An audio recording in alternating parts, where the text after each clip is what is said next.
Alors le médecin de la peste, vous avez forcément déjà vu son image. Emblématique des épidémies médiévales, sa silhouette a traversé les siècles pour nous parvenir, sous forme de mèmes, de costumes et de personnages de récits. Mais en réalité, je vais vous dire un truc, eh bien cette image, elle est bien plus récente qu'on ne le croit. Essayez de vous la faire courte.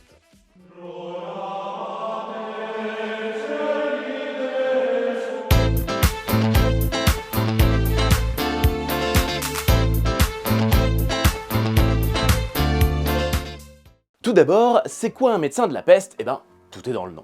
C'est un médecin spécifiquement chargé de gérer les malades atteints de la peste. La première mention de ces drôles d'oiseaux est faite lors de l'épidémie médiévale de peste bubonique, la fameuse peste noire, qui en 1347 tua un tiers de la population européenne de l'époque. On parle d'environ 25 millions de morts, un chiffre si terrible qu'il marquera les esprits de manière durable, au point que, aujourd'hui, c'est encore un événement historique assez connu par le grand public, du moins dans l'idée.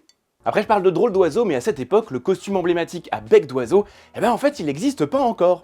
On sait que ces médecins tentent de comprendre l'épidémie, d'où elle vient et comment la soigner, mais aucun costume spécifique n'est mentionné. Ah, j'en profite d'ailleurs tant qu'on en est là, oui, il existait des médecins et une science médicale au Moyen-Âge. Alors évidemment, ça ressemble pas à la nôtre et il y a eu des progrès de fait depuis, mais il y avait tout de même énormément de connaissances médicales déjà acquises, notamment concernant certains remèdes, les effets des plantes et le recensement de certaines maladies, mais également comment réduire les fractures. On a plusieurs livres médiévaux qui nous sont parvenus et qui sont spécifiquement des ouvrages de médecine, et je trouve ça pas si mal par rapport aux idées reçues.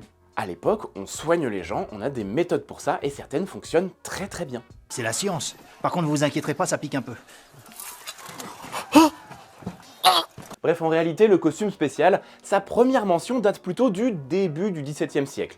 Dans un texte de recommandation, le médecin royal français Charles Delorme préconise la chose suivante. Le nez long d'un demi-pied, soit 16 cm, en forme de bec, rempli de parfum, n'a que 2 trous. Un de chaque côté à l'endroit des ouvertures du nez naturel.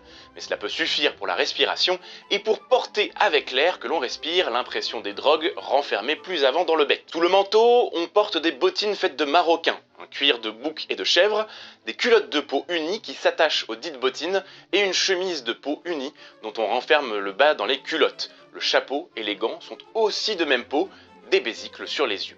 En fait, le cuir ciré, c'est parce que ce sont des vêtements isolants. Toute la tenue va d'ailleurs dans ce sens, s'isoler. Basiquement, c'est aussi ce que font nos médecins avec les tuniques, les blouses, surblouses, gants, charlottes, masques, etc., etc. Vous voyez le principe. Les drogues chimiques ou les herbes dans le bec, c'est parce qu'à l'époque, on pense que les maladies comme la peste se transmettent par l'air, plus précisément le mauvais air que l'on nomme miasme. Et le long bec, c'est pour laisser à l'air le temps d'être purifié par les herbes avant de pouvoir être respiré en toute sécurité par le médecin. Bon, ça évidemment, c'est la théorie. Le plus vieil exemple de masque à bec que nous connaissons, eh bien il date de la même période et il est conservé dans un musée en Autriche. Bon, c'est vrai, il est vachement moins classe que celui de la version qu'on connaît, qui est plus tardive. On a un peu l'impression qu'il a pris cher l'oiseau là, quand même. On a par la suite plusieurs représentations de ce personnage qui suit le même genre de costume et d'allure, même si en réalité il y a de très grandes différences parfois dans le détail.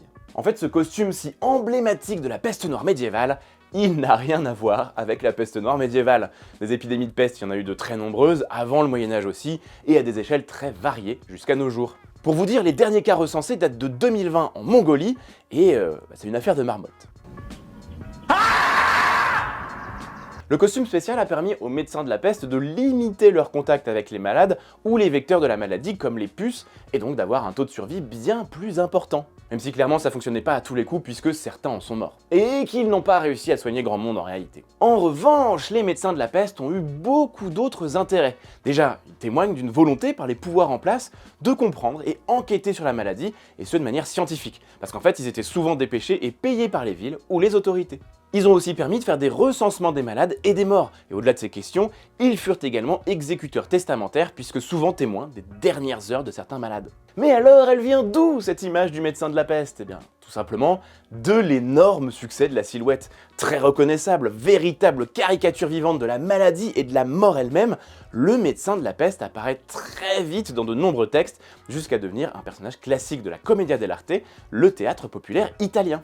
Il medico della peste, le médecin de la peste, c'est son nom, il est utilisé pour montrer un personnage un peu hautain, un peu arrogant, et dont l'assurance repose sur sa mauvaise science.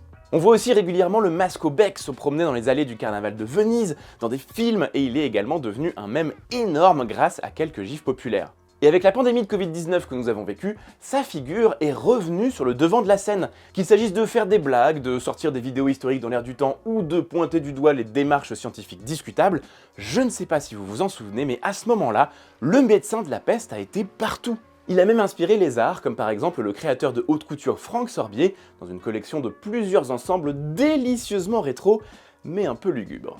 Bref, tout ça pour résumer, la combinaison du costume impressionnant et de l'épidémie de peste la plus marquante a créé cette image du médecin de la peste médiéval, qui pourtant n'a rien de médiéval. En revanche, comme le dit Reaper dans Overwatch, long et dur est le chemin qui conduit de l'enfer à la lumière. Et ça, c'est peut-être un peu sinistre, non ? Allez, n'oubliez pas vos masques, et à la prochaine.